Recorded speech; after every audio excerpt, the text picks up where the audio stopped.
Bienvenue and welcome to Ticket to Life. This is Henry, and bienvenue means welcome in French. And I would like to thank all my people in France listening, or my listeners. They're not my people. Well, I guess they're my people. But anyway, thank you so much for listening to Ticket to Life, and welcome to another fun-filled podcast that I hope you enjoy. So let's start off with letting the new listeners know what Ticket to Life is about. And it is about life, obviously. And I literally speak about anything and everything regarding life. These are my opinions.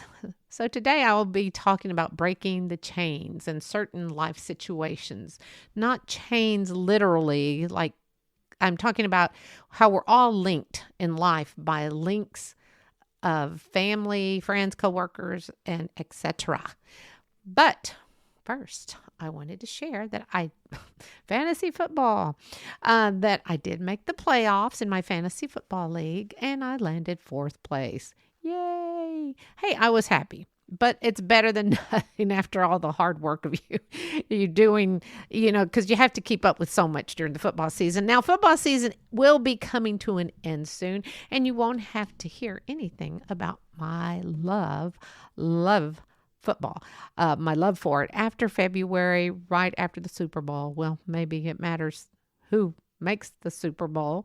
So go Cowboys, but we shall see. Excited for my family because out of 10, I did make 4th place, but my son won 1st and my stepson won 2nd place and my daughter came in 3rd. So yay us. And I promise it was not rigged because I am not someone who would do something like that.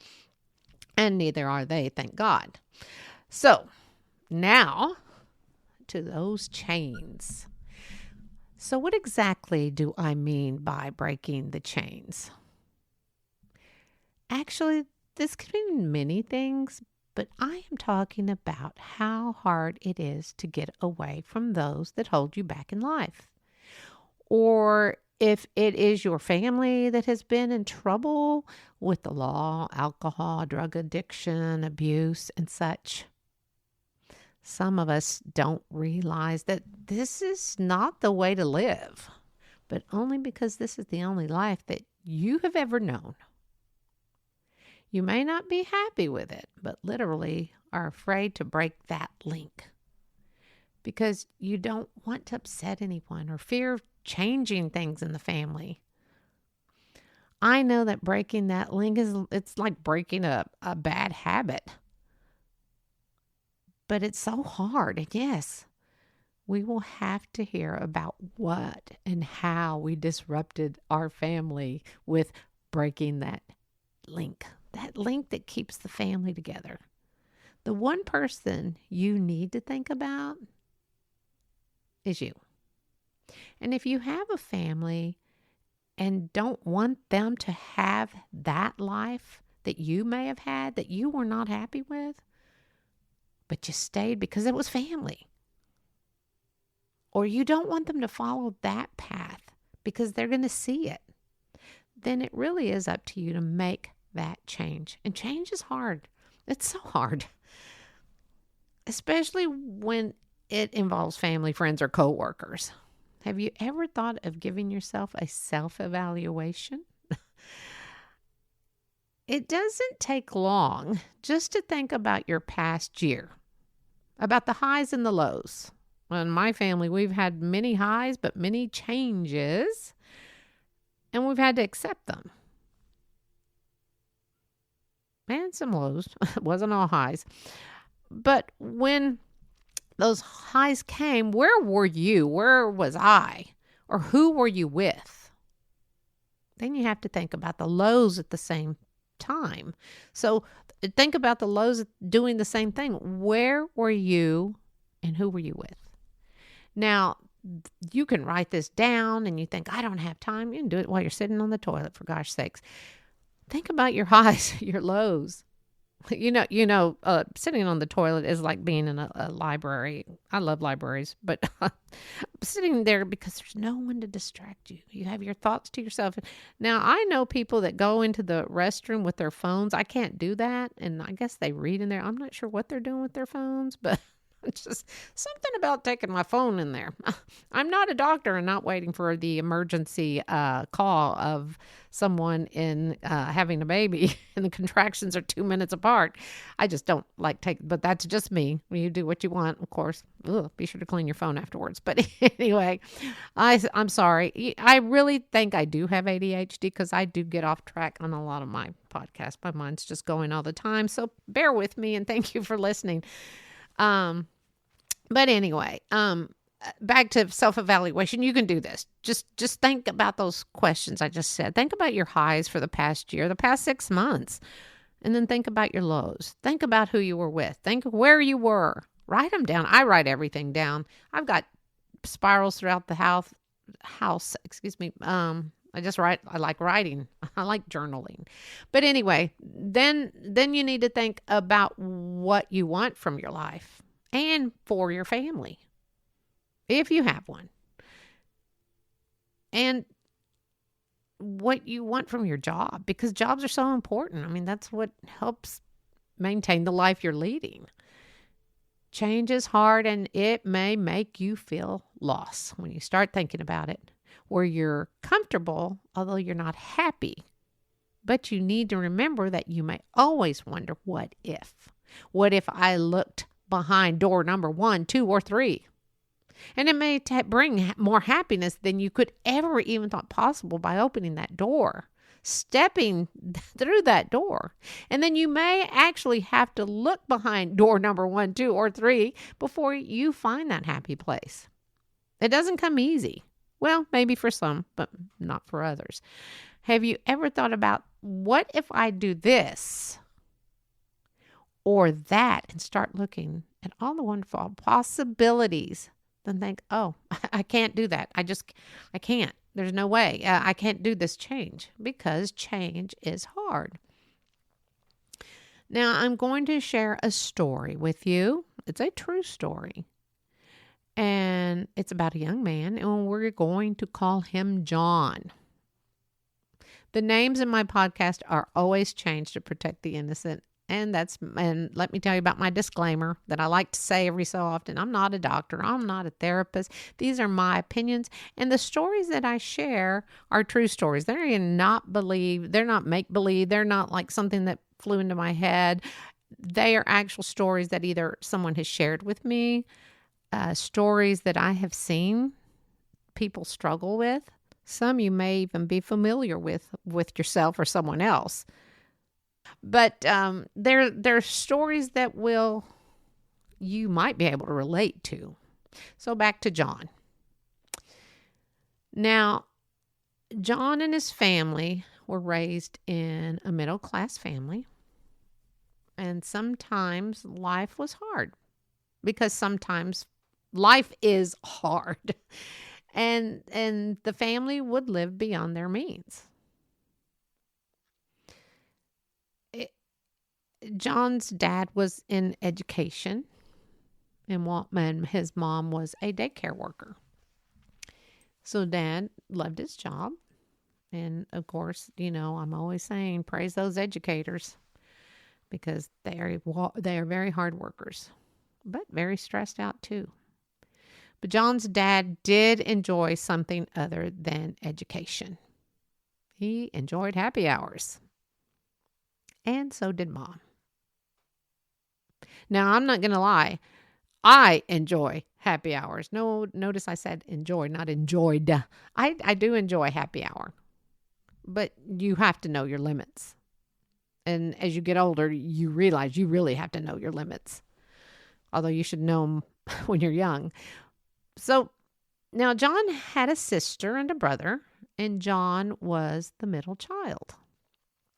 And he didn't mind hand-me-downs every so often, but sometimes there wasn't food on the table. Not that they didn't have the money. They chose happy hour over family. And sometimes John would have to tend to the younger brother because parents weren't home. Now, they weren't physically abusive, to my knowledge. Now, here's a side note. This is my inner thoughts, more inner thoughts. Anyway, they were scolded like most kids. And I'm not saying that they were not angels, although I do believe, this is the side note, I do believe that all babies and kids, little kids, toddlers and such, are angels until they start getting wise and speaking the truth about things. And ouch, sometimes that can hurt because, I mean, they're born without sin. That's just my belief. But John would take care of his siblings or sibling. And there was the older one who was maybe, I think, 4 years older. And, being neglected, they weren't neglected all the time to say, oh, they were starving. But they were, and this is a story he shared. So it is a sad situation to know you come home from school because you're tired when you come home from school and there was nothing to eat. But of course, no one in their life knew about how they were leading their life at home. Somehow, no one just knew. It wasn't but the kids knew. This isn't how life is supposed to be. And they hid it from their friends and I guess their teachers. Now, I know the dad was an educator, but he was in a different school. So, of course, everyone has two different lives. They have a public life, a private life, and a secret life. Unfortunately, the two other kids got caught up in that life of starting to enjoy the happy hours, too, as they got older. And happy hours were always at home now. Because mom and dad were there, and eventually dad did lose his job for too many DUIs, and dad had to use one of those machines. I'm not sure how they work, that you blow into something and then it was like a backpack and then the car will start.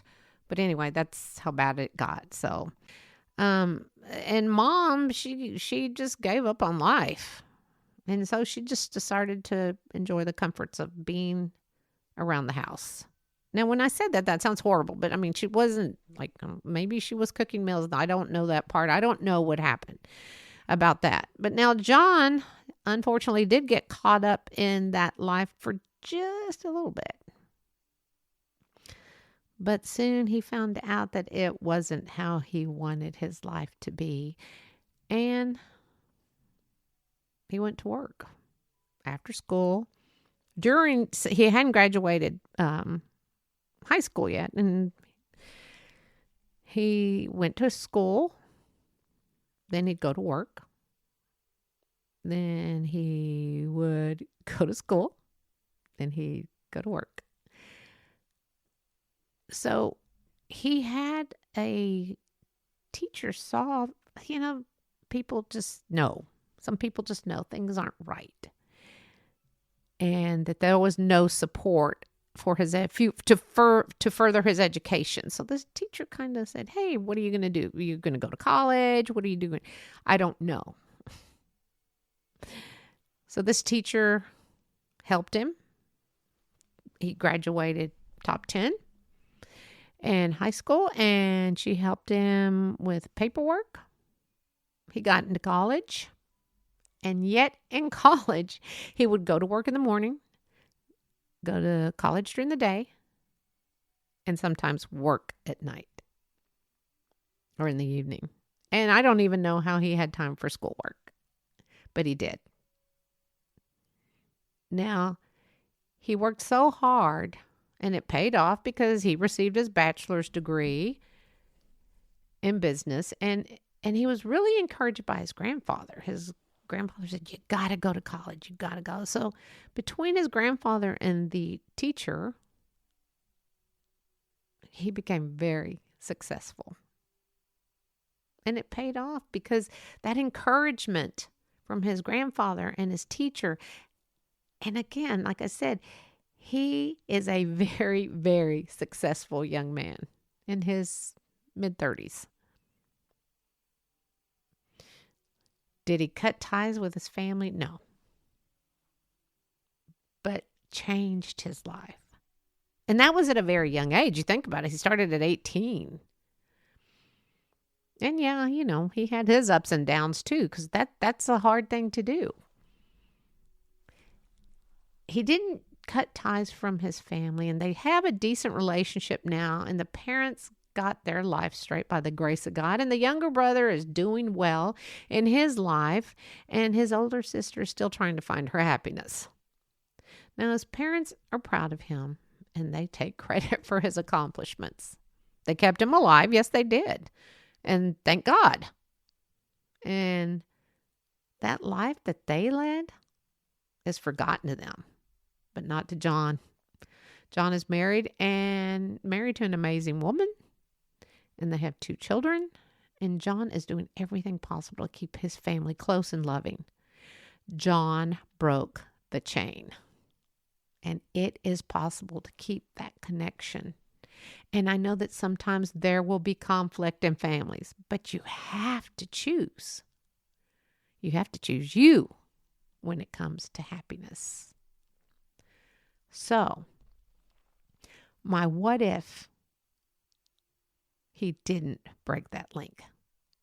Probably one of the hardest things he ever had to do, because family is family. And if you like it or not, now I'm not saying stop talking to them and never see them again. And these again are my opinions. But you can change the dynamics of your life. And this might not make them happy with you and your changes. But hopefully, when you let them know that you love them and you're trying to be better for your life and for yourself and your family and for them. Man, that sounds easy, doesn't it?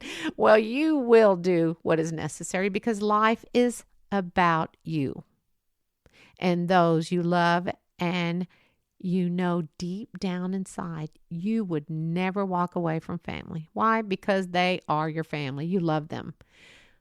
But you know what? You don't have to like them. That's one of the important things people need to realize. You don't have to like your family. You can love them all you want, but you don't have to like them. So families may not agree, or maybe they will, but they are probably going to agree to disagree. So many things in a family discussions about you, but it is about you. And that's okay. In the long run, they are still family. And you can listen to them gripe and you can listen to them complain, but you're still living your life, because life is short. And hopefully things will go in your favor. But you will never know unless you try to break the link in the chain of that family. Now, again, I'm not saying never speak to them again. I'm just saying change the ways you were not happy with. We're the only ones who can make the change. Love them, but know that you can change you, but you cannot change them. We can't change people. As much as we try to change people and the way they think, what they do, we cannot change them. We are the only ones that can change anything. Now, don't go off and quit your job and say, I'm changing my life, because you need the job. Wait till you have something waiting behind one of those doors, but don't do something like that. Now, I know that God will always have my back, and he will always have your back. And we struggle in life about something. And in the end, believing you are not alone in this journey of life of sadness, anger, loneliness, heartbreak, you will see the light of happiness. Now, I'm not trying to sound positive, although I believe in positive, but there is happiness, and we're the only ones who can really find that. It's not given to us. Money is not going to make you happy. It may pay some bills, but guess what? You can't take it with you. And you can buy all sorts of stuff with money. You can't take that with you.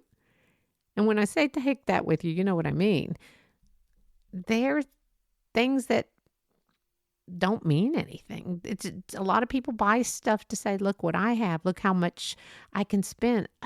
Why? I mean, I don't think I'm like that. Trust me, I'm driving a really old car, but it's cool. And I love my car.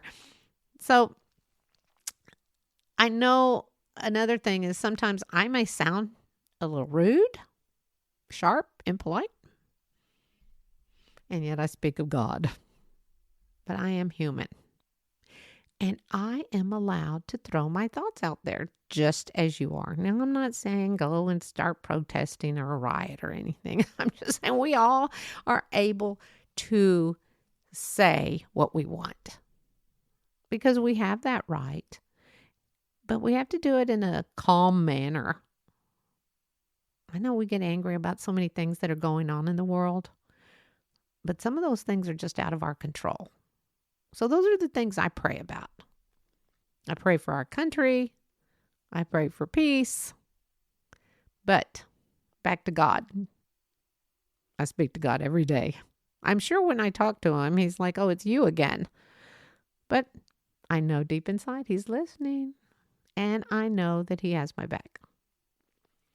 I am human, like I said, and I am able to throw my thoughts out there just like you are. But to turn my back on the Lord, even when things aren't going my way, not going to do that. Because I know some people wonder where God was when something tragic may have happened. Oh, he's there. And I think that is when your faith is being tested and accepting the tragedy. And as much as we may be angry about something that's happened or sad, and guess what? That's okay. But we have to accept what happens in our lives. Now, I'm not saying that you shouldn't do anything with that because we do have the power to change it, accept it, or dwell on it. Now, what if John chose to dwell on it? What if he accepted that was his life no matter what happened? This is the way he was going to live. And this is how he was going to get married and raise his kids. And then the cycle would continue. The chain would get longer and longer and longer. But he broke that chain. And he accepted it. And he moved on with his life and bettered his life. And now God is a big part of his life. Who could ask for anything more? Not me. I know life is hard and we are thrown all sorts of curveballs throughout life. We choose our happiness, but yet we choose our sadness. Some people are so scared to move on. They can't move on with their life. They can't move out of the parents' house. They can't do anything because they're scared. And yes, there is an illness where people can't leave their homes. But that's not what I'm talking about. I'm talking about change. And again, listening to me, I'm not asking you to go and change your whole life. But if you feel that you aren't happy in certain aspects of your life, you can tweak it and start off small. I'm not saying, jump the gun and just go full force and change your entire life. If you wanted to lose weight and that's your big pet peeve about yourself, then, try to do it. We all have our own personal demons, as they say. And if that unhappiness is that you cannot fathom the fear of leaving and changing or tweaking your family life, your life in general, you can. I have faith in you. You have to have faith in yourself. Know that you can do anything. Yes, this is a mother pep talk, I guess. You can do anything. You can be anything you want. Times are hard. Money is hard to come by. Some people, so many people are unemployed, but some of them just choose to be unemployed. I noticed during the Christmas break, there were all these young kids. When I say young, I guess in their 20s. Those are young kids to me. And they were protesting about the war, Israel and Palestine. Fine. That's fine. But they were at a mall. And I didn't get it. I'm like, don't you kids have jobs? Don't you kids go to school because there was no break yet. I know college was still going on, and the public schools, private schools, I'm like, where are these kids? Why do they have time to be? And that's fine. They can protest all they want. But if you were to ask what they were really protesting about, they really wouldn't even know. I have noticed that with some protests before when the TV anchor person goes and say, well, tell me what it is you hate about blah, blah, blah, and why you're protesting. And they are just dumbfounded, like, because they don't know. They're just following the crowd. They are not marching to their own drummer. But anyway, again, I hope that this podcast helps you if you need to break the chain. If you do, again, self-evaluate, take your time. You know, when you have time, take that little time for yourself. And don't say, I don't have time. We all have time. Stay off your cell phones. I know there are lifelines now, but take that 5-minute break, 10-minute break for yourself away from your phone, away from any social media, and evaluate your highs and your lows with the simple question of, I had this great stuff happen to me. Where was I when that happened? Who was I with? Who made it happen? It's more likely you made it happen. And then think of those lows. Those lows of where were you? Who were you with? And did you make it happen? Change is hard, like I said, one of the hardest things, because we are so comfortable in our life and we don't like change because it is one of the hardest things we can do. But it's hard. And I know it's hard. I mean, for me to be on this, sometimes I find it hard to how to speak to you about a certain topic. So yeah, things can be hard. But anyway, I'd like to thank all my listeners just for listening. And I hope that you have a wonderful new year. And I hope you have many successful things in your life that make you happy. You can listen to Ticket to Life podcasts on any of your podcast platforms. It's available. And I would like to thank all my listeners throughout the world. And thank you to the Metro Atlanta, all you listeners out there. Go find your blessings.